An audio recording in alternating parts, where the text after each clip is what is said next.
इसके अलावा एक पेटेंट मेरे नाम से है। हमारे साइंस में जो स्कॉलर्स होते हैं, रिसर्चर्स होते हैं, उनके लिए एच इंडेक्स होता है। उसको इम्प्रूव करने के लिए हमने अपना प्रपोज किया आमेटा इंडेक्स, ए इंडेक्स। अच्छा, और गवर्नमेंट ऑफ इंडिया ने उसको अप्रूव किया। मतलब अगर हम सोचे जैसे न्यूटन का लॉ है वैसा एग्जैक्टली कह सकते हैं। ऑफ कोर्स साइंटिफिक चीज़ों को वर्ल्ड वाइड थोड़ा डिस्कशन होकर अप्रूवल पर समय लगता है। अब बेसिकली हम बात करें तो ये कंटेंट क्रिएटर वाली फील्ड, आप वीडियोस बनाते हो और वो सब चीज़ें। तो इस एज में आपको ऐसे बैकलैश कभी महसूस नहीं हुआ कि यार ये मैं एकदम से कैसे? हाँ, कई बार मैंने पाया, जैसा कि अभी आपने ज्योतिष की बात कही, तो बहुत सालों पहले मेरे खुद के ही बारे में कुछ चीज़ें प्रेडिक्शंस सुने हुए थे, लिखे हुए थे, जो कहीं थे, जो किसी और ज्योतिष। हाँ, जब हम छोटे रहे तब। हाँ। तो कभी कभार पता नहीं लगता है कि हमारी यात्रा कब कैसे मोड़ लेगी। अगर हम बात करें कि किसी को स्टेज फियर है तो आप क्या वो 5 पॉइंट्स बताना चाहेंगे जिससे स्टेज फियर ही खत्म हो जाए?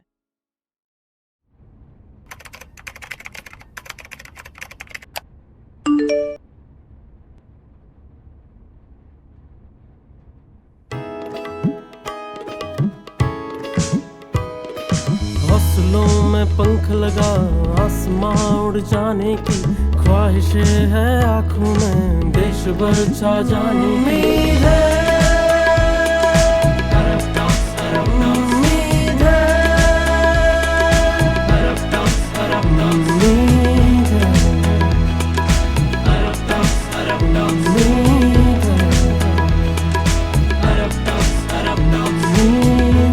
Inspiring stories of humans. नमस्ते डॉक्टर अक्षत सर। नमस्ते अनंत जी, कैसे हैं आप? बहुत बढ़िया। तो स्वागत है सबसे पहले तो आपका हमारे इस पॉडकास्ट में। मैं चाहता हूं कि आप हमारी ऑडियंस को बताएं कि हु इज़ एक्चुअल डॉक्टर अक्षत आमेटा। सबसे पहले तो मैं आपको धन्यवाद देना चाहूँगा कि आपने इस पॉडकास्ट में मुझे आमंत्रित किया, थैंक यू। अपने विचार लोगों तक पहुँचाने के लिए। मेरी एक्चुअली जर्नी रही है, स्कूलिंग उदयपुर की रही मेरी, अलग अलग स्कूल्स में। बाद में मेरा जो हायर एजुकेशन रहा है वो सुखाड़ा यूनिवर्सिटी के डिपार्टमेंट से रहा है। अच्छा, बीएससी, एमएससी, पीएचडी सभी। मैं केमिस्ट्री का स्टूडेंट रहा हूँ। अच्छा। और उसके बाद जब पीएचडी कंप्लीट की, कुछ समय के लिए मैंने हिंदुस्तान जिंक में काम किया। फिर मैंने सुखाड़ा यूनिवर्सिटी में भी काम किया। अच्छा। 3 साल के लिए मैं कोटा यूनिवर्सिटी में गया था एज परमानेंट असिस्टेंट प्रोफेसर। कुछ फैमिली इश्यूज थे तो वहाँ से रिज़ाइन करके उदयपुर आया। अच्छा। और पैसिफिक में हमने साइंस एस्टेब्लिश किया 2011 में। और बीच में 4 साल के लिए मैंने राजस्थान विद्यापीठ में भी जाके साइंस एस्टेब्लिश किया था। अभी वर्तमान में मैं as professor of chemistry Pacific University में अपनी सेवाएं दे रहा हूँ। अच्छा, और अगर हम बात करें जैसे कि अभी तो आप फिलहाल अपना जो है अपने अलग एकदम करियर को चेंज कर दिया है जी। बट अगर हम बात करें जो आपका प्रोफेशनल करियर है वो क्या रहा है? जैसा कि मैंने आपको बताया कि मैं केमिस्ट्री फील्ड से हूँ, तो ऑफकोर्स अपने प्रोफेशनल लाइफ में भी हमारा कॉन्ट्रीब्यूशन रहता है। तो उसके तहत ईश्वर की कृपा से अभी more than 150 research articles publish हुए हैं मेरे नेशनल इंटरनेशनल लेवल पे। 20 से अधिक किताबें लिखी हैं, जिसमें 10 किताबें मेरी इंटरनेशनल लेवल की हैं, अच्छे पब्लिशर्स के साथ हैं। 20 स्टूडेंट्स को मैं पीएचडी करा चुका हूँ, 6 अभी कर रहे हैं। इसके अलावा एक पेटेंट मेरे नाम से है। रिसेंटली हमने एक कॉपीराइट हमको ग्रांट हुआ है। हमारे साइंस में जो स्कॉलर्स होते हैं, रिसर्चर्स होते हैं, उनके लिए एच इंडेक्स होता है, उनका पैमाना होता है कि किसका काम कितना सिग्निफिकेंट। अच्छा, ओके, हायरार्की वो। Exactly, okay. तो एच इंडेक्स वर्ल्ड वाइड अभी चलता है। उसमें भी कुछ कमी पेशी हमने देखी, उसको इम्प्रूव करने के लिए हमने अपना प्रपोज किया आमेटा इंडेक्स, ए इंडेक्स। अच्छा, और गवर्नमेंट ऑफ इंडिया ने उसको अप्रूव किया। मतलब अगर हम सोचे जैसे न्यूटन का लॉ है वैसा एग्जैक्टली कह सकते हैं।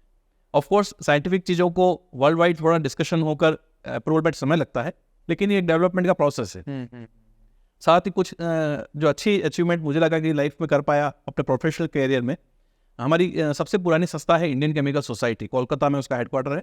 ऑल्दो मैंने वहाँ पर काउंसिल मेंबर के रूप में और साइंटिस्ट इंचार्ज के रूप में अपनी पहले सेवाएं दी हैं, लेकिन पिछले ही साल में वहाँ वाइस प्रेसिडेंट के पद पे इलेक्ट हुआ हूँ। इसमें नेशनल लेवल पे लोग वोट करते हैं, तो इस एज में वो उपलब्धि होना मेरे लिए बहुत बड़ी गौरव की बात है। और साथ ही जनवरी में एक स्टैनफोर्ड यूनिवर्सिटी सर्वे करती है वर्ल्ड के टॉप 2% साइंटिस्ट का। अच्छा, तो उसमें भी मेरा नाम आया। अरे वाह। तो ये भी एक खुशी रही कि जिस स्थान से हम बिलोंग करते हैं वहाँ के लिए हम कुछ कंट्रीब्यूट कर पा रहे हैं, अपने सब्जेक्ट में कंट्रीब्यूट कर पा रहे हैं। अगर हम बात करें जो एच इंडेक्स आपने आमेटा इंडेक्स जो आपने बताया, तो थोड़ा उसको डिफाइन कीजिए, वो क्या है? जैसे न्यूटन के 3 लॉ हमको पता है, तो वैसा उसको थोड़ा बताएं। जी, एच इंडेक्स जो बेसिकली दिया जाता है कि कितने नंबर ऑफ पब्लिकेशन किसी व्यक्ति ने किए। अच्छा, और नंबर ऑफ पब्लिकेशन होने के बाद उसके वर्क को कितने लोगों ने वर्ल्ड वाइड कोट किया, आइज किया, किसके आधार पे कैलकुलेट होता है एच इंडेक्स। अच्छा, तो यहाँ हमने पिछले कुछ सालों में एक ऑब्जर्वेशन की थी कि किसी के नंबर ऑफ पब्लिकेशंस ज़्यादा हैं लेकिन क्वालिटी उतनी अच्छी नहीं है। वही किसी की क्वालिटी बहुत अच्छी है लेकिन नंबर ऑफ पब्लिकेशन उतने नहीं है। तो जिसके एवरेज पब्लिकेशन थे उसका एट इंडेक्स ज़्यादा है, जबकि होना ये चाहिए कि वेटेज दूसरे व्यक्ति को मिलना चाहिए जिसके पब्लिकेशन बहुत अच्छे हैं।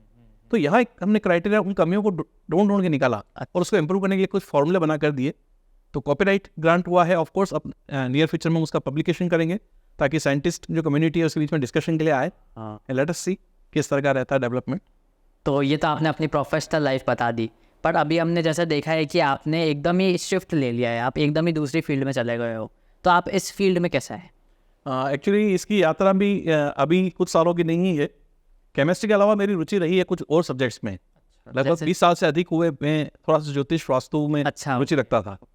और हॉबी के रूप में मतलब साइंस के हो क्या आप इसको मानते? हाँ, क्योंकि मेरा ऐसा मानना है कि नॉलेज हर जगह होता है। यदि आपको साइंटिफिक बैकग्राउंड मिल जाता है उसका तो आप उसको यकीन करते हैं। यदि आपको साइंटिफिक बैकग्राउंड नहीं मिलता है तो शायद आप उसको इग्नोर करते हैं। और बीइंग ए साइंटिस्ट मैं मानता हूँ कि किसी भी चीज़ को इग्नोर करने से पहले पूरा पुख्ता रूप से हमको देखना चाहिए कि क्या उसके पीछे कोई साइंटिफिक बैकग्राउंड हो सकता है। तो ज्योतिष वास्तु को मैं लगभग 20 साल से जारी रखे हुए था। क्लाइंट्स भी थे जो लेते थे कंसल्टेंसी, उनको फ़ायदा भी होता था। लेकिन पिछले कुछ सालों में मैंने देखा कि जब से लोगों को स्ट्रेस बढ़ने के साथ साथ ये सुसाइडल केसेस बढ़े, कुछ और हेल्थ इश्यूज होने लगे हैं, रिलेशनशिप के इश्यूज होने लगे हैं, तो लोग जब मेरे पास ज्योतिष के माध्यम से आते थे कि आप कुछ रेमेडीज बताइए कि रिलेशनशिप ठीक हो जाए या कोई व्यक्ति डिप्रेशन से बाहर निकल जाए, तो वहाँ मुझे लगा कि लिमिटेशन लगी मुझे। तब मैंने कुछ नए कोर्सेज सीखने की प्रक्रिया चालू की। तो उसमें मैंने लाइफ कोचिंग का कोर्स किया, मैंने NLP न्यूरो लिंग्विस्टिक प्रोग्रामिंग का किया, और अब मैं न केवल भारत में पूरे विश्व भर में अपनी सेवाएं दे रहा हूँ। अरे वाह। तो आपने एक टर्म अभी मेंशन किया न्यूरो लिंग्विस्टिक प्रोग्रामिंग, तो उसके बारे में बताएं, वो क्या चीज़ है? हाँ, जैसे आप लोगों ने हिप्नोटिज्म के बारे में या पास्ट लाइफ रिग्रेशन के बारे में सब सुना होगा। ये वैसा नहीं है, कई बार लोगों को कन्फ्यूजन होता है, लेकिन मैंने इसको पूरा स्टडी किया, इसके बाकायदा खुद इस जर्नी से गुजरा हूँ मैं, लोगों को उस जर्नी से गुजार कर उनको बेनिफिट करा रहा हूँ। तो मुझे समझ में आया कि थोड़ा सा पार्ट डिफरेंट है, सिमिलर लोगों को कई बार कन्फ्यूजन होता है। न्यूरो लिंग्विस्टिक प्रोग्रामिंग NLP का अर्थ ये होता है कि हमारे माइंड के 3 पार्ट बताए गए हैं। एक होता है कॉन्शियस माइंड, जो हमारे सारे ज्ञानेंद्रियों से हम नॉलेज लेते हैं और ब्रेन में जाके मेमोरी स्टोर होती है। सबकॉन्शियस माइंड उसके बाद का होता है जब आप अर्ध निद्रा की अवस्था में होते हैं। और तीसरा होता है अनकॉन्शियस माइंड, जब आप बिल्कुल बेहोशी की हालत में हैं लेकिन जीवित हैं। तो जो बीच का पार्ट है सबकॉन्शियस माइंड, यहाँ हम उस स्टेट में जाके लोगों को हेल्प करते हैं कुछ एक्टिविटीज कराकर जो उसकी प्रॉब्लम होती है उसको रिजॉल्व करने में। तो ये सही में इफेक्टिव होती है या? जबरदस्त। मतलब मैं अतिशयोक्ति में नहीं कहता, लेकिन ऐसे भी चमत्कार शब्द इस्तेमाल करूंगा मैं। लोग सालों से डिप्रेशन की दवाई ले रहे थे, जब उन्होंने सेशन लिए तो उनको लगने लगा कि कुछ दिनों तक दवाई न लेने पे भी वो नॉर्मल जी रहे हैं। तब मैंने कहा कि डॉक्टर से बात करके आप उससे बाहर निकलिए, क्योंकि आवश्यकता थी। तब उन्होंने एंग्जाइटी और डिप्रेशन में दवाई ली, इट्स ओके, लेकिन वो एडिक्ट भी हो जाते हैं लोग।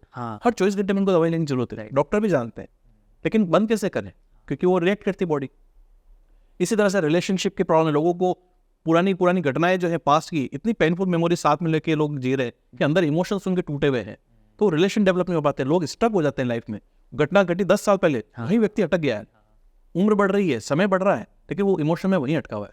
तो बहुत सारी ऐसी अलग अलग प्रॉब्लम्स में, हेल्थ इश्यूज में, डॉक्टर के 3-3, 5-5 साल से लोगों के इलाज चल रहे थे किसी बीमारी में, ठीक नहीं हो रहे थे, और वहां जब हमने उनको प्रॉब्लम को समझकर स्टेप बाय स्टेप उस जर्नी से उसको गुजारा, आश्चर्यजनक रूप से डॉक्टर को भी आश्चर्य हुआ कि कैसे ठीक हुआ, और दवाएं बंद कर दी उनके समय के साथ। अच्छा, तो ये आंखों देखी चीज़ है, अनुभव सिद्ध चीज़ें हैं। तो आपने जैसे बताया कि एस्ट्रोलॉजी का भी आप करते हैं, तो अगर हम बात करें तो सही में ऐसा होता है या फिर किस्मत पे है ये भी चीज़? जी, कई बार लोग वैसे प्रश्न पूछते हैं कि आपने 2 ऐसे सब्जेक्ट्स को प्लेटफॉर्म पे लाए हैं जहाँ एक तो डेस्टिनी की बात करते हैं, कि ज्योतिष का अर्थ ये है कि जब आपका जन्म हुआ उस दिन तारीख, समय, स्थान, ये 3 चीज़ों से आपकी जन्म कुंडली बन जाती है। तो उससे लाइफ लॉन्ग की सारी कैलकुलेशन पहले की जा सकती है एडवांस में, मतलब सभी घटनाएं तय है, ऐसा ज्योतिष कहती है। तो लोग अगला प्रश्न करते हैं फिर पुरुषार्थ का पार्ट क्या रहा, मेहनत क्यों करें जब सब कुछ पहले तय है? सब कुछ स्क्रिप्टेड है, वैसे ही चलेगा वो, तो पुरुषार्थ कहाँ? फिर मैं बताता हूँ उनको एक एग्जाम्पल देकर, वह मैं अपने ऑडियंस के लिए भी देना चाहूँगा। बाहर बारिश होने वाली है, आपको लग रहा है कि बादल अच्छे हैं, आप वेदर फोरकास्ट देखते हैं कि बारिश की संभावना है 24 घंटे में, और आपको जाना आवश्यक है। क्या आप में, मुझ में ये हिम्मत है कि हम उस बारिश को रोक दें? नहीं रोक सकते, ये डेस्टिनी है। लेकिन उसका नॉलेज आपने वेदर फोरकास्ट के उस एप्लीकेशन से ले लिया, अब आप एक रेनकोट या छाता लेके जाएंगे और अपने आप को प्रोटेक्ट कर सकते हैं थोड़ा, ये उसका सब्जेक्ट का नॉलेज है।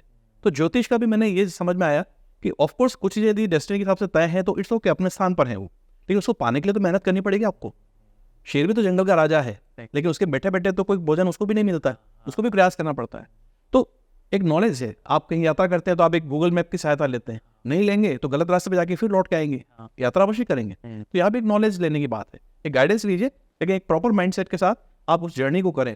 ये अब मैं सेकंड पार्ट सिखा रहा हूँ, और मज़ेदार बात यह है कि अब मैं ज्योतिष से अधिक लोगों के माइंडसेट पे काम कर रहा हूँ, अच्छा, जो मुझे ज़्यादा आवश्यक लग रहा है।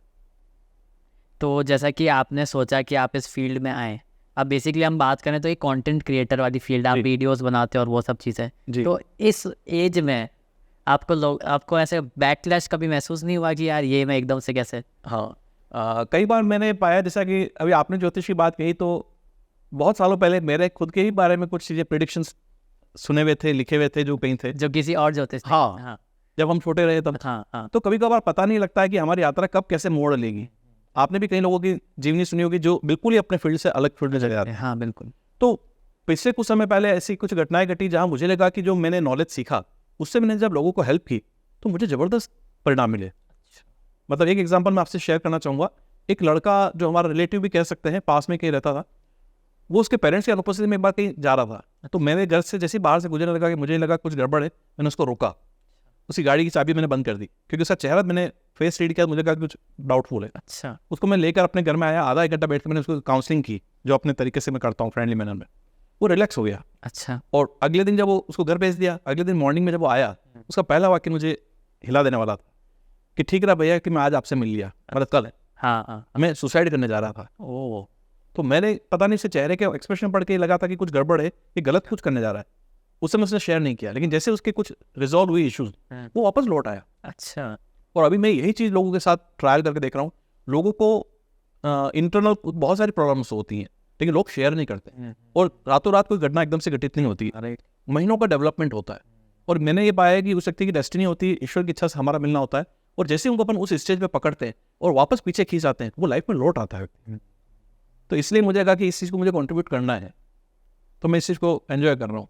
तो अभी जैसा कि आपने बताया कि आप फेस रीड कर लेते हो और आप सब कुछ रीड कर सकते हो, इमोशनल वगैरह जो भी है, तो अभी आपको क्या लग रहा है मेरे को देख के? आपने एक अच्छा प्रश्न पूछा है अनंत जी। अभी जब मैं लोगों को हेल्प कर रहा हूँ as a life coach, as a NLP coach, तो कई बार लोग कहते हैं कि आप कैसे हमारे इस घर के सदस्य की परेशानी को पकड़ लेते हैं जो हम घर में रह के नहीं पकड़ पाते। हाँ हम तो साथ में रह रहे हैं, हमने हाँ, तो सिंपैथी की एक अगली टर्म होती है एम्पैथी।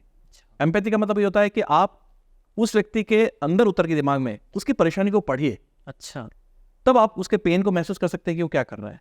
तो इसके लिए मैं 5 चीज़ों की सहायता लेता हूँ। हाँ मैं आई रीडिंग करता हूँ, face reading, body language, dialogues और टोनलिटी। ये 5 चीज़ें मुझे रास्ता देती हैं कि मैं सामने वाले से बात करते करते उसके इमोशंस को पढ़ लेता हूँ, उसके अंदर क्या थॉट प्रोसेस चल रहा अरे है वाह। उसको पढ़ लेता हूँ। तो मैं 3 स्टेज मानता हूँ कि गुड स्टेट में है, एवरेज स्टेट में है, कि बिलो एवरेज स्टेट में है। अच्छा तो आपने अपने लिए पूछा है, तो आई फील कि आप अभी गुड स्टेट में हैं। अच्छा आप जो करना चाह रहे हैं वो आप कर रहे हैं, and you are getting results, so आप अपने आप को भी गुड स्टेट में मेंटेन किए हुए हैं। तो अभी आप करेंटली जो आपका ऑर्गेनाइजेशन है टोटल सॉल्यूशन समाधान, उसके अंदर आप क्या क्या चीज़ें लेकर काम कर रहे हैं? मैं आपको बताना चाहूँगा अनंत जी कि शायद ही आपको वर्ल्ड वाइड ऐसे रेयर कॉम्बिनेशन मिलेंगे अच्छा जहाँ एक ट्रेडिशनल नॉलेज और एक साइंटिफिक सब्जेक्ट हाँ, दोनों एक ही प्लेटफॉर्म पर हैं। और क्योंकि मैं केमिस्ट्री का स्टूडेंट रहा हूँ, रिसर्च ओरिएंटेड माइंड है, तो इन सभी सब्जेक्ट्स के कॉम्बिनेशन को भी यूज़ करता हूँ। कई बार एक ही सब्जेक्ट पर्याप्त नहीं होता है सामने वाले को रिलीफ देने में, हाँ, तो मैं इसका कॉम्बिनेशन यूज़ करता हूँ। तो इसी के तहत हम टोटल सॉल्यूशन समाधान जो ऑर्गेनाइजेशन है, ऑफकोर्स 2011 में एस्टेब्लिश कर चुके थे। उस समय नामकरण इसका नहीं हुआ था, नाम और था। अच्छा बाद में इसका नाम हमने टोटल सॉल्यूशन समाधान रखा है। सब कुछ एक ही जगह। हाँ एग्जैक्टली, आप एक छत के नीचे आइए, आपको यहाँ सब कुछ मिलेगा, चाहे आपकी इच्छा के अनुसार, चाहे हमें आप फ्रीडम दीजिए, हम आपकी प्रॉब्लम समझ के क्या हमें प्रोवाइड करना है वो हम बताएं। तो उसके तहत लाइफ कोचिंग हम प्रोवाइड करते हैं, न्यूरो लिंग्विस्टिक प्रोग्रामिंग NLP के सेशंस होते हैं, काउंसलिंग है, हीलिंग की डिफरेंट टेक्निक्स हैं, एस्ट्रोलॉजी और वास्तु है, मोटिवेशनल टॉक्स हैं, हमारी बुक्स भी है। अच्छा तो इस तरह से एक छत के नीचे हम अलग अलग लाए हैं। स्पेशली लॉ ऑफ अट्रैक्शन के बारे में भी हमने थोड़ा उसमें इंक्लूड किया है। तो अभी जैसा कि आपने मेंशन किया लॉ ऑफ अट्रैक्शन का, तो ये सही में होता है यार, ये भी किस्मत की बात है? लॉ ऑफ अट्रैक्शन भी होता है। जैसा कहते हैं कि जैसे जिस व्यक्ति के मान लीजिए आंखें नहीं है, जो दुनिया को नहीं देख सकता है, तो यदि हम उसे कहें कि दुनिया में उजाला होता है, अलग अलग रंग होते हैं, तो वो मना कर देगा क्योंकि वो नहीं देख रहा है। तो लॉ ऑफ अट्रैक्शन का भी अपना कंसेप्ट है। ऑफ कोर्स इसके घटित होने के जो प्रोबेबिलिटी होती है वो बहुत कम होती है, क्योंकि आपको उस फ्रिक्वेंसी लेवल पे जाना होता है जहाँ वो घटना घटित होती है। हम एक देखते हैं जैसे लोग 555 लिख देते हैं, 888 लिख देते हैं, तो वो क्या चीज़ है फिर? ये एक्चुअली किसी चीज़ को अट्रैक्ट करने के तरीके हैं, अच्छा, लेकिन इससे एकदम आप डेस्टिनेशन पे पहुंच जाएंगे आवश्यक नहीं है। तो लॉ ऑफ अट्रैक्शन का कंसेप्ट बेसिकली ये है कि आप जो पाना चाहते हैं उसको पाने के लिए आपको अपनी एनर्जी लेवल किस तरह से बढ़ानी है। अच्छा, तो आप जैसे मान लीजिए कहीं पर किसी डोली के ऊपर जाकर मुझे सूर्य दिख सकता है, हाँ। तो मुझे नीचे कुछ हाइट ऐसे बढ़ाती जानी पड़ेगी जिसपे मैं खड़ा होकर बाद में मैं सूर्य को देख पाऊँ। हाँ, जब तक नहीं जा पाऊंगा तब तक मैं नहीं देख पाऊंगा। तो यहाँ पर भी कुछ इस तरह से होता है। और ऑफ कोर्स ये इस तरह का फील्ड है जिस पर कई बार लोगों को डाउट होता है कि क्या ये वर्क करता है, हाँ। लेकिन जिनके साथ कनेक्ट होकर ये करता है उनके लिए तो मिरेकल लगता है उनको। आपने ट्राई किया कभी? डेफिनेटली किया है। आपने इसे छोटा एग्जांपल ही दूंगा, कई बार लोग हमको बातों बातों में कहते हैं कि आज अपने किसी मित्र को याद किया और उसका फोन आ गया, हाँ, अपने किसी मिलने वाले को याद किया और उससे मिलना हो गया। हाँ, हाँ। वो कैसे होता है? तो ये भी एक स्टेट है। अच्छा, मतलब हम भी यूनिवर्स का पार्ट है, हम यूनिवर्स से ही जुड़े हुए हैं। जैसे आपके घर में कोई लैपटॉप है या मोबाइल है या टीवी है जो वायरलेस से जुड़ा है, मतलब कोई केबल कनेक्शन नहीं है, हाँ, लेकिन सैटेलाइट जो ब्रह्मांड में घूम रहा है उससे वो कनेक्टेड है। कनेक्टेड, हाँ। तो जो कुछ आप देखना चाहते हैं और पूरी दुनिया में सब लोग देखना चाहते हैं, उस सैटेलाइट से सब तक वो जा रही है रेडिएशंस, जो उस फ्रीक्वेंसी पे है वो कैच करके आपको दिखा देता है। एफएम रेडियो में भी उसी जगह पे आप रेंज कीजिए फ्रीक्वेंसी, अलग अलग गाने बज रहे हैं। तो यहाँ पर भी हम उस फ्रीक्वेंसी पे जब मैच करने लगते हैं तो अकॉर्डिंगली हम उस चीज़ को मैच कर जाते हैं। थोड़ा सा ऐसा आपको थ्योरेटिकल मतलब लग रहा है? अगर हम बात करें जो थ्योरेटिकल है, तो अगर हम प्रैक्टिकली अगर बात करें तो ये कैसे वर्क करता है? लोगों की जो अपनी डिज़ायर होती है या प्रॉब्लम्स होती हैं उसको रिजॉल्व करने के लिए हमें इसका एक पूरा सिस्टम बनाना पड़ता है। अच्छा, एक तरह से क्या कह सकते हैं, एक सिस्टम बनाने के बाद उसकी स्टेप्स बतानी पड़ती हैं उनको कि कैसे हमको स्टेप बाय स्टेप जाना है। जैसे आप ग्राउंड फ्लोर पे खड़े और आपको फर्स्ट फ्लोर पे जाना है, यदि लगभग 15 सीढ़ियाँ हैं तो आपको 1 by 1 सीढ़ी चढ़नी है। और जब 14 पे भी चढ़ जाएंगे तब भी आप फर्स्ट फ्लोर पे नहीं पहुंचेंगे। आप यदि सक्सेसफुली जाएंगे 15 कंप्लीट करने के बाद तो आप फर्स्ट फ्लोर पे आके वो रिजल्ट देखेंगे जो फर्स्ट फ्लोर से देखा जा सकता है। तो यहाँ पर भी कन्वर्जन ऐसा होता है। तो कई बार लोग खुद यदि अपना ब्रेक कर देते हैं उन स्टेप्स को तो भी रिजल्ट नहीं आते हैं। 5 चढ़े फिर बोला Exactly. रहा छोड़ो। एग्जैक्टली। तो अब हम करेंगे हमारा सबसे legendary event, that is rapid fire. So first question is, what's the favourite part of your work? मेरे जो वर्तमान में मैं टोटल सोल्यूशन समाधान में काम कर रहा हूँ उसमें मुझे सबसे अच्छा लगता है जब कोई व्यक्ति मुझ तक आता है, अपनी प्रॉब्लम शेयर करता है और मैं 1 घंटे का लोगों को कॉम्प्लीमेंट्री अपनी तरफ से गिफ्ट के रूप में एक सेशन देता हूँ। अच्छा, क्या आए अपनी प्रॉब्लम शेयर करें, मैं उनकी प्रॉब्लम समझूंगा, यदि मैं सॉल्व करने में कैपेबल हूँ तो मैं उन्हें बताता हूँ कि कर सकता हूँ। और जब वो मुझ पर ट्रस्ट करते हैं तो वो जो 1 घंटे का सेशन होता है जिसको हम डिस्कवरी सेशन कहते हैं वो मुझे बहुत अच्छा लगता है, क्योंकि मुझे उस रूट कोज पे पहुंचने का मौका मिलता है। लोग डिस्कस करते हैं साइड इफेक्ट्स की, उसी में अटके हुए हैं, लेकिन रूट कोज पे जब तक नहीं जाएंगे तो प्रॉब्लम सॉल्व नहीं होगी। तो मुझे रूट कोज पे पहुंचने के लिए वो डिस्कवरी सेशन बहुत अच्छा लगता है। नेक्स्ट है, आप स्ट्रेस को कैसे मैनेज करते हैं? स्ट्रेस को मैनेज करने के लिए मैं नॉर्मली उस मोमेंट पर अपने श्वास प्रश्वास पे ध्यान केंद्रित करता हूँ। अच्छा, क्योंकि जब कभी भी स्ट्रेस आता है तो हमारे अंदर बायोलॉजिकल चेंजेस भी स्टार्ट हो जाते हैं। हाँ, हाँ, हमारी श्वास तेज चलने लगती है, थोड़ा गुस्सा भी आ पसीना सकता है, जाता है। पसीना आने लगेगा, कुछ एबनॉर्मल चीज़ें होंगी। तो बॉडी तो हमारे को बता ही रही होती है, लेकिन उसको कैसे कंट्रोल किया जाए। तो ऐसा बताया गया है कि हमारी जो श्वास है इसकी ब्रीदिंग को आप यदि इनहेल और आउट जो एक्सेल कर रहे हैं इसको यदि आप कंट्रोल करते हैं तो उसको कुछ हद तक आप रिवर्स कर सकते हैं। अच्छा, तो इसका अभ्यास करता हूँ, साक्षी भाव ऑब्जर्वर के रूप में भी देखने का अभ्यास करता हूँ इन चीज़ों को, थॉट प्रोसेस तो। ये नेक्स्ट है, अगर आपके पास कोई एक सुपर पावर हो तो वो क्या होगी और क्यों?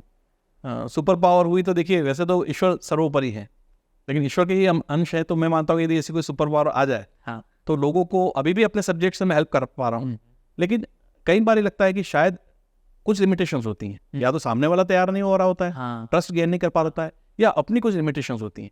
तो यदि ऐसी कोई सुपर पावर आती है तो मैं इन दोनों चीज़ों को करना चाहूँगा कि मैं 100% लोगों को अप्रोच करता हूँ तो उनको हेल्प कर पाऊँ, ताकि मन में रिग्रेट ना रहे कि मैं उसको हेल्प नहीं कर पाया या कोई व्यक्ति बिना सहायता के चला गया। हाँ, सबकी हेल्प होनी सबकी help होनी 100% हाँ। सही है।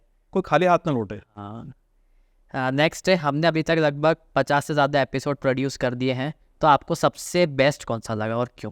मैंने रिसेंटली प्रोफेसर DS चौहान साहब का देखा था, जो सुखाड़ा में भी स्पोर्ट्स योगा के इंचार्ज हैं। उनका अच्छा लगा मुझे, उन्हें काफ़ी सहज सरल तरीके से अपनी बातों को बताया, अपनी जीवनी को, अपनी शिक्षाओं को, अपने अचीवमेंट्स, अपने आगे जो कर रहे हैं काम, तो अच्छा लगा मुझे। नेक्स्ट है, आपको क्या मोटिवेट करता है सुबह बेड छोड़ने के लिए? मेरे मन में एक चीज़ धारणा बनी है कि ईश्वर ने शायद मुझे एक माध्यम बनाया है लोगों की सहायता के लिए। तो शायद कोई दुनिया में आज वापस एक कोई नया इंसान होगा जिसको सहायता की ज़रूरत है, और मुझे यदि ईश्वर मौका देते हैं तो मुझे उसकी तलाश करनी है या उस तक वो सहायता पहुंचानी है, तो मन में एक वो मोटिवेशन रहता है कि लेट अस सी आज का दिन किसके पास रहता है अप्रोच होने का, किसको मैं सहायता कर पाता हूँ, क्या प्रॉब्लम उसकी है, क्या मैं कुछ उसके लिए हेल्प कर सकता हूँ। मन में वाक्य चलता रहता है, what can I do for you. उसी के तहत वो चीज़ मुझे मोटिवेट करती है। क्या बात है। नेक्स्ट है, अभी तक का आपका सबसे बड़ा अकम्पलिशमेंट क्या है? यूँ तो प्रोफेशनल लाइफ के तो अलग रहे हैं, हाँ। और ये जो भी टोटल सोल्यूशन समाधान के तहत डिफरेंट सर्विसेज में दे रहा हूँ, कई बार तो हर केस ऐसा ही लगता है जैसे चमत्कारिक रूप से एक घटना घटित होती है। अच्छा। लेकिन अभी रिसेंटली मैं आपको एक संक्षिप्त में बताना चाहूँगा। एक हस्बैंड वाइफ ने मेरे पास MP से अप्रोच किया, हस्बैंड ने अप्रोच किया था, उनकी शादी को 2.5 साल हुए, 6 महीने सब कुछ ठीक चल रहा था, बाद में कुछ चीज़ें गड़बड़ होने लगी। पहले रिलेशनशिप गड़बड़ हुई, बाद में उस लेडी के हेल्थ इश्यूज हो गए, उसको डिप्रेशन में चली गई बहुत एक्सट्रीम, और कहीं ना कहीं वो सेपरेट होने का सोचने लग गए थे। अच्छा। ये बात थी मई की। उसके बाद जब मैंने उनकी प्रॉब्लम समझी तो that was very complicated case for me. उस लेडी का साइकेट्रिस्ट का इलाज चल रहा है, अच्छे डॉक्टर्स का, उसका गैस्ट्रोएंटरोलॉजिस्ट का चल रहा है, क्योंकि उसको कोई ऐसी हेल्थ इशू हो गए जिसमें वो लोग नहीं कुछ हेल्प कर पा रहे थे, और सिचुएशन बिगड़ती जा रही थी। तो एक बार लगा कि मैं लूँ या ना लूँ, लेकिन मैंने चैलेंजिंग वे में उस चीज़ को लिया। मैंने उनको ये बताया कि कम से कम 10-12 सेशंस हमारे रहेंगे, आपको 2-3 महीने का पेशेंस रखना है और पेशेंट को मान के कोऑपरेट करना है उनको। जून, जुलाई, अगस्त 3 महीने लगातार हमारे सेशन रहे। सबसे पहले मैंने उनके हेल्थ इश्यूज पे काम किया। तो दवाई से जो ठीक नहीं हो पा रही थी, यहाँ लैपटॉप पे बैठ के हमारा जो ऑनलाइन सेशन थे उससे उनको फायदा हुआ, उनके घर वाले आश्रय कर रहे थे। फिर अगले सेशंस को मैंने 6-8 सेशन दिए उनके डिप्रेशन पे, तो उनका मैंने माइंडसेट चेंज किया, उससे बाहर निकाला। और लास्ट के 2-3 सेशन में उनके रिलेशनशिप पे काम किया, और सितंबर 1st वीक में दोनों हस्बैंड वाइफ साथ थे, and they were very happy कि हम अपना न केवल रिलेशन आगे बढ़ा रहे, 70-80% हमारी चीज़ें वापस ट्रैक पे आ गई हैं। तो ये मेरा इस साल का बड़ा अचीवमेंट रहा है।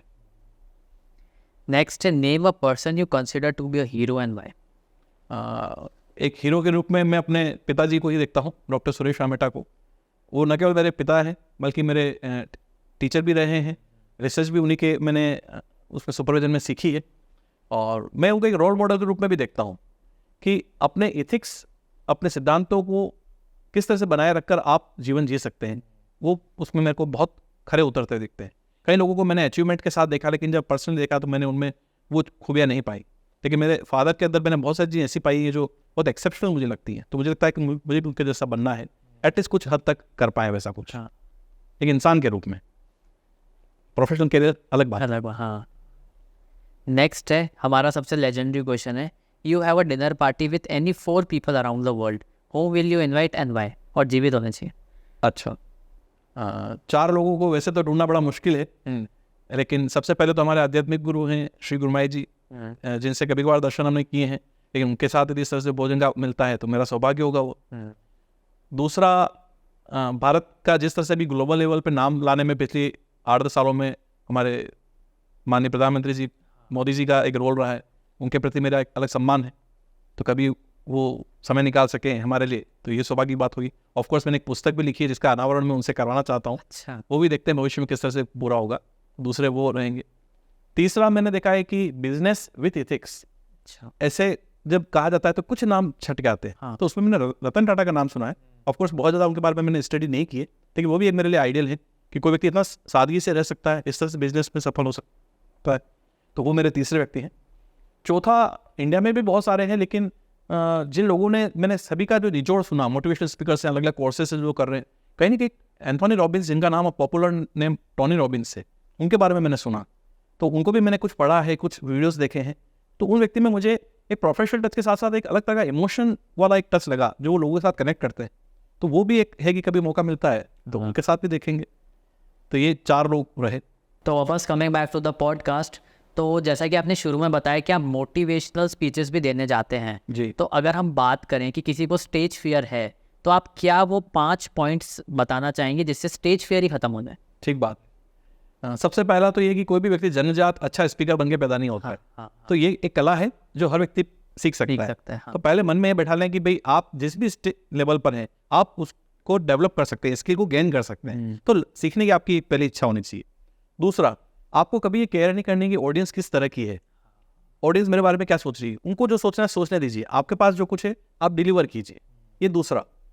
तीसरा रहता है कि हमेशा अपनी अच्छी तैयारी करके जाइए, अपना कंटेंट थोड़ा एक रिफाइन करके जाइए, ताकि जितना समय आपको दिया है आप अपने उस कंटेंट से बहके नहीं, उसी पर फोकस करें। चौथा, अपने कंटेंट में हमेशा एक बोरिंग स्टाइल में कुछ केवल कंटेंट डिलीवर न करें, कुछ से कुछ ऐसा इंक्लूड करें कि ऑडियंस को वो अच्छा लगे। और पांचवा, इसका अभ्यास करना पड़ता है। मान लीजिए आपने किसी से एक बार लर्निंग कर ली, उसके बाद आपको उसका बार बार अभ्यास करना पड़ेगा, तो अभ्यास से आप में परफेक्शन आएगा। एकदम से आप 100% पे कभी नहीं पहुंचेंगे, शुरुआत आपकी एक से ही होगी। तो जैसा कि अभी आपने बताया कि आप अलग अलग सेशंस वगैरह लेते हैं, तो अगर कोई आपके पास आता है और कोई आना चाहे तो वो कैसे, क्या वो मतलब रहेगा आपका? जी, एक तो हमारी वेबसाइट है जो टोटल सोल्यूशन समाधान भी, आप केवल गूगल में डालेंगे तो भी मिल जाएगी। अच्छा, अदरवाइज total-solution.org, या अभी हमने बनाई है totalsolutionsamadan.com। अच्छा, तो रक्षित आमेटा लाइफ कोच भी डालेंगे तो भी मिल जाएगा। मतलब सोर्सेज तो कुछ भी बढ़िया, तो आजकल ऐसा है कीवर्ड डालिए आप उस अप्रोच तक पहुंच जाते हैं, डेस्टिनेशन तक। सेकंड ये रहता है कि जैसा मैंने आपको बताया कि मैं अपनी तरफ से डिस्कवरी सेशन लोगों को कॉम्प्लीमेंट दे रहा हूँ। मैं अपनी लाइफ का 1 घंटा डिवोट कर रहा हूँ ओके, एक गिफ्ट के रूप में। आपको कोई भी प्रॉब्लम है, बिना हेजिटेशन आइए। थोड़ा सा एक ड्रॉबैक है जो मैं मानता हूँ हमारे इंडियन कल्चर में, इसमें मैं भी इंक्लूड होता हूँ, हम लोग अपनी प्रॉब्लम शेयर नहीं करते। हम एक्सटर्नल वर्ल्ड के लिए बहुत अवेयर है। गाड़ी यदि पंचर हो जाती है तो पहले पंचर निकलवाते हुए यात्रा करेंगे, लेकिन यहाँ पर यदि किसी कारण से कुछ लो स्टेट चल रही है तो उसको रिजॉल्व करना नहीं सोचते हैं, उसके साथ ही लाइफ को हम खींच रहे हैं। तो वैसी स्थिति है कि आपकी गाड़ी की टायर की हवा कम है और आप गाड़ी चला रहे हैं, वैसी ज़्यादातर लोगों की स्थिति हो रही है। मेडिकल रिपोर्ट्स ये कहती हैं वर्ल्ड वाइड मोर देन 50% लोगों को एंग्जाइटी और डिप्रेशन के इनिशियल सिम्टम्स हैं, वो लोग हेल्पलाइन में झिझकते हैं। तो मैंने लोगों के लिए ये चीज़ की है कि जो डिस्कवरी सेशन है मैं अपनी तरफ से आपके लिए गिफ्ट कर रहा हूँ। आप आइए, छोटी बड़ी जैसी भी प्रॉब्लम बिना हिचक बात कीजिए आके, और मैं कोशिश करता हूँ उस 1 घंटे के दौरान उस रोड कोर्स तक पहुँचने की, कि किस तरह से मैं आपको पढ़ सकता हूँ, किस तरह से मैं हेल्प कर सकता हूँ, वो मैं उसमें कोशिश करता हूँ। तो अभी ऐसे ही बात करते करते मेरी नज़र आपके हाथ पे चली गई, तो आपने भी 2-3 अंगूठियाँ पहन रखी है जी, तो इसका भी कुछ इफेक्ट हुआ आपके ऊपर? हाँ, निश्चित रूप से, क्योंकि जैसा मैं साइंस का स्टूडेंट रहा हूँ, टीचर हूँ, तो हर चीज़ को स्वीकार करने से पहले मैं उसके वैज्ञानिक प्रमाण देखता हूँ। तो ज्योतिष में कुछ चीज़ ऐसी है, ऐसी क्या मतलब ज़्यादातर चीज़ें वैसे हमारे ऋषि मुनियों की दी हुई तो साइंटिफिक है, हमें समझ में आ जाती है तो अच्छी बात है, नहीं आती तो हम उसको इग्नोर करते हैं। तो मैंने बहुत सिंपल से एग्जाम्पल से लोगों को समझाता हूँ। कई बार लोग जो ट्रेडिशनल ज्योतिष वाले, ट्रेडिशनल वास्तु वाले हैं, मेरी बात से असहमत भी होते होंगे कि मैं क्यों कुछ बातों को अलग वे में कहता हूँ, लेकिन मैं अपने क्लाइंट को स्पष्ट बताना चाहता हूँ कि हर चीज़ के पीछे साइंटिफिक एंगल है। आप बिना गॉगल्स या चश्मा लगाए आप 2 व्हीलर पर ड्राइव कीजिए, कैसा लगेगा? आंखों में से आंसू आएंगे, आंखों में धुआं कुछ भी जा सकता है, और आप अनकंफर्टेबल फील करेंगे। और आपको करना कुछ नहीं, चश्मा लगाइए और उसके बाद ड्राइव कीजिए, आपकी वही ड्राइव कंफर्टेबल होगी, पहली चीज़। दूसरा, कहीं पर आप जैसे कई बार इसका साइंस में भी है कि अलग अलग रंगों से गुजारने के बाद सूर्य के प्रकाश को जो ऑयल होता है उसमें अलग अलग मेडिसिनल प्रॉपर्टीज डेवलप हो जाती हैं, तो वो भी कुछ ऐसा विज्ञान है। तो यहाँ पर भी यही विज्ञान है कि हर ग्रह का अपना एक अलग रंग है। ब्रह्मांड में जो भी ग्रह घूम रहे हैं वहाँ से किसके लिए किसको हमको एनर्जी को बॉडी को देना है, कि बॉडी के आसपास हमारा एक ओरा कंसेप्ट होता है, 7 रंग हैं, कोई कम है कोई ज़्यादा है, तो उसको बैलेंस करने में भी इसका रोल रहता है। इसी तरह से वास्तु को भी मैं मानता हूँ कि वास्तु भी एक एनर्जी का खेल है सारा, किस तरह से आपके घर के एनवायरनमेंट को, ऑफिस के एनवायरनमेंट को पॉजिटिव बनाया जाए, उसका सारा कंसेप्ट है। So thank you doctor Rakshit sir हमारे इस पॉडकास्ट पर आने के लिए। Thank you very much. और आपने जो इतनी सारी चीज़ें बताई हैं, हम आशा करते हैं कि व्यूअर्स की लाइफ में इससे कुछ ना कुछ वैल्यू एड ज़रूर हुई होगी। सबसे पहले तो अनंत जी आपको धन्यवाद देना चाहूँगा कि आपने एक अपॉर्चुनिटी दी लोगों तक अपने सब्जेक्ट की बात को पहुँचाने के लिए, उनकी लाइफ में कुछ कंट्रीब्यूट करने के लिए। आपका जो अरब टॉक्स है इसके लिए भी शुभकामनाएं कि आप अच्छे स्पीकर्स को बुला रहे हैं और लोग आपसे जुड़े, ये आपका ग्रो करे चैनल। और लोगों के लिए मेरी एक ही बात है कि अपने लाइफ में कोई भी प्रॉब्लम हो उसको शेयर अवश्य करें। वो कई बार मैंने अपनी लिमिटेशन पाई है कि लोग मुझसे पूछते हैं कि आप कितने लोगों तक पहुँचेंगे, तो मैंने कहा शायद मैं सब तक नहीं पहुँच सकता हूँ। तो इसलिए जैसे आप सोशल मीडिया से जुड़े हुए आप समझ सकते हैं कि हमारे जो सोशल प्लेटफॉर्म है जिसमें मैं भी पहले बहुत एक्टिव नहीं था, वो मुझे पॉजिटिव वे में ये अच्छा लगा कि एक ही समय पर आप किसी अनजान व्यक्ति तक भी अपनी बात पहुंचा सकते हैं। कई बार लोग मुझे फ़ोन करके एक्नॉलेज करते हैं, मैसेज करके कि सर आपका हमने वो देखा, हमको एक रिजल्ट, कुछ प्रॉब्लम थी उसमें कुछ सॉल्यूशन मिला। तो जैसे यूट्यूब चैनल हमारा एक है रक्षित आमेटा टोटल सोल्यूशन समाधान नाम से, वो है। और बाकी जो सोशल मीडिया पे है, इंस्टाग्राम पे, लिंक्डइन पे, ट्विटर पे और फेसबुक पे टोटल सोल्यूशन समाधान नाम से पेज है। तो ऑडियंस भी उस पर विजिट कर सकती है और लेट अस सी उनको कैसा लगता है कंटेंट, हमें अवश्य फीडबैक दे, और पसंद आता है तो जुड़े, लोगों को शेयर करें।